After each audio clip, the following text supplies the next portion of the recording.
యుద్ధం చేయలేని వాడికి శాంతి అడిగే హక్కు లేదు.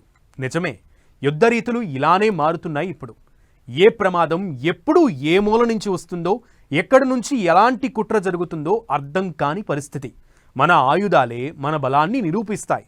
ఓవైపు చైనా, మరోవైపు పాక్ కుట్రలు చేస్తున్న వేళ భారత ఆయుధ సంపత్తిపై చర్చ మొదలైంది.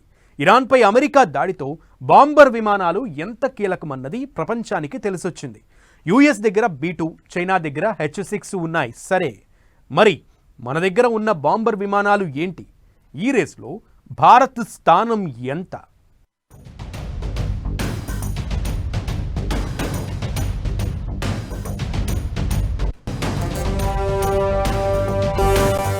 అమెరికా చేతిలో భయంకర B-2 బాంబర్, చైనా దగ్గర H-6 బాంబర్ విమానాలు. లాంగ్ రేంజ్ బాంబర్ రేస్లో భారత్ ఎక్కడ? మన దగ్గర ఉన్న బాంబర్ విమానాలేంటి? ఈ బాంబర్ విమానాలు ఎందుకు కీలకం?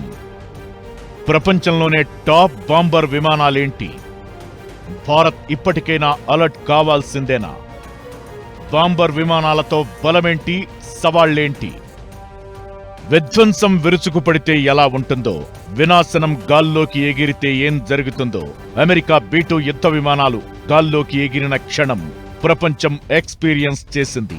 ఇరాన్ అణు స్థావరాలను ధ్వంసం చేసే బలం లేక అమెరికాకు రిక్వెస్ట్ పెట్టుకుంది ఇజ్రాయెల్. దీంతో పెద్దన్న రంగంలోకి దిగింది. కొండల కింద 200 మీటర్ల లోపల ఉన్న అణు కేంద్రాలను స్మాష్ చేసింది. భూమిలోకి చొచ్చుకెళ్లి టార్గెట్ అంతు చూసే GBU-57 బాహుబలి బాంబులను సంధించేందుకు B-2 బాంబర్ విమానాలను బయటకు తీసింది. అలా గాల్లోకి ఎగిరి ఇలా ఇరాన్ న్యూక్లియర్ స్థావరాలను నాశనం చేసేశాయి. ఈ ఘటనతో ఇప్పుడు బాంబర్ విమానాలపై మళ్లీ చర్చ మొదలైంది. ప్రపంచమే ఓ యుద్ధరంగంగా మారింది. ఎప్పుడు ఎలాంటి యుద్ధం ఎదుర్కోవాల్సి వస్తుందో అర్థం కాని పరిస్థితి. అసలే చైనా, పాక్ మన సరిహద్దుల్లో గుంటనక్కల వేషాలు వేస్తున్న వేళ యుద్ధమే వస్తే మన దగ్గర ఉన్న బాంబర్ విమానాలు ఏంటి అనే చర్చ మొదలైంది. అసలు బాంబర్ విమానాల రేసులో మన స్థానమేంటి, స్థాయి ఏంటి అనే డిస్కషన్ నడుస్తోంది. భూమి నుంచి, సముద్రం నుంచి ఎలాంటి ఆయుధాలనైనా ప్రయోగించేంత బలం సాధించిన భారత్ వాయుసేన విభాగంలో మాత్రం బలహీనంగా కనిపిస్తోంది.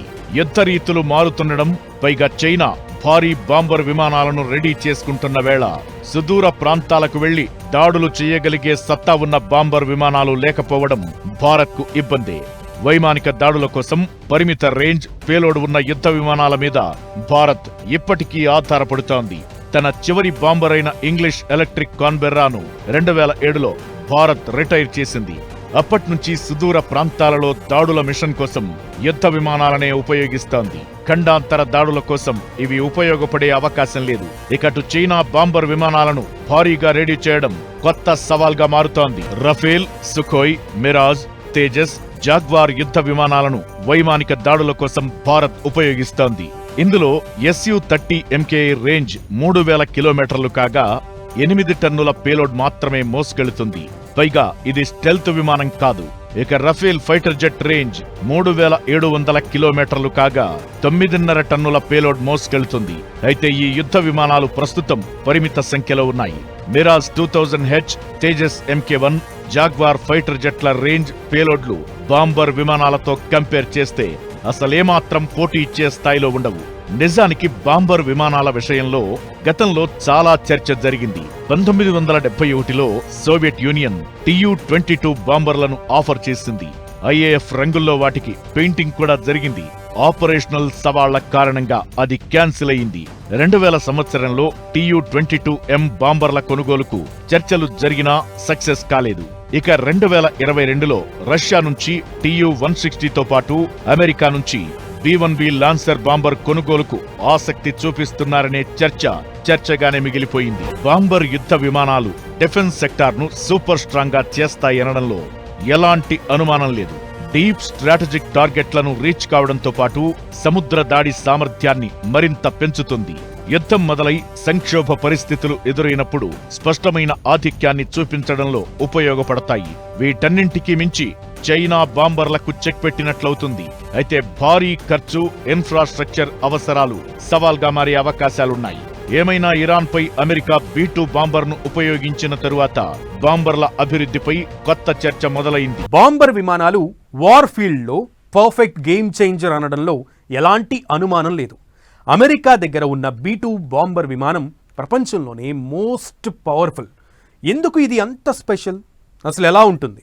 అమెరికాకు పోటీ ఇచ్చే రేంజ్లో బాంబర్ జెట్లు రెడీ చేసుకున్న దేశాలేంటి? వాటి సామర్థ్యం ఎంత?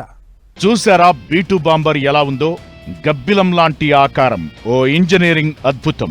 ప్రపంచంలోనే అత్యంత ఖరీదైన యుద్ధ విమానం. ఇది నింగిలోకి లేచిందంటే ప్రత్యర్థికి మూడినట్లే. పటిష్ట గగనతల రక్షణ వ్యవస్థలను ఏమారుస్తూ విధ్వంసం సృష్టించే స్టెల్త్ జెట్లు ఇవి. ఇది యుద్ధ విమానమే కాదు, చిన్నపాటి హోటల్ కూడా. లాంగ్ మిషన్ల కోసం ఇందులో స్పెషల్ ఫీచర్లు ఉంటాయి. పడుకోవడానికి, వండుకోవడానికి ఏర్పాట్లు ఉంటాయి. అమెరికా దగ్గర ప్రస్తుతం 19 B-2 బాంబర్ విమానాలు యాక్టివ్గా ఉన్నాయి. దీని ధర $2.2 బిలియన్, అంటే మన కరెన్సీలో దాదాపుగా 18,000 కోట్లు అన్నమాట. B-2కు విలక్షణమైన ఫ్లయింగ్ వింగ్ డిజైన్ ఉంటుంది. రాడార్, గగనతల రక్షణ వ్యవస్థల నుంచి తప్పించుకునే సామర్థ్యం ఉంటుంది. మిడ్ నైట్ హ్యామర్ పేరుతో ఇరాన్ మీద నిర్వహించిన ఆపరేషన్లో 7 B-2B బాంబర్లు నాన్ స్టాప్ గా ప్రయాణించాయి. ఈ మిషన్ 37 గంటలకు పైగా కొనసాగింది. 18 గంటల పాటు జరిగిన ఈ దాడిలో KC-135, KC-46 ట్యాంకర్లు బాంబర్లను గాలిలోనే చాలాసార్లు ఇంధనం నింపాయి. ప్రపంచంలోనే మోస్ట్ డేంజరస్ బాంబర్ విమానాల్లో America B-2 spirit bomber top లో ఉంటుంది. దీని రేంజ్ 11,000 కిలోమీటర్లు కాగా 18 టన్నుల పేలోడ్ మోసుకెళ్తుంది. పైగా ఇది స్టెల్త్ సబ్సోనిక్ బాంబర్.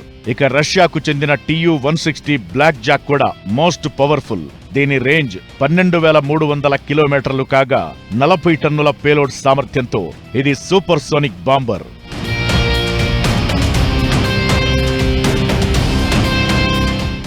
ఇక చైనా H-6 బాంబర్ సిరీస్ పేరుతో భారీగా విమానాలను సిద్ధం చేస్తోంది.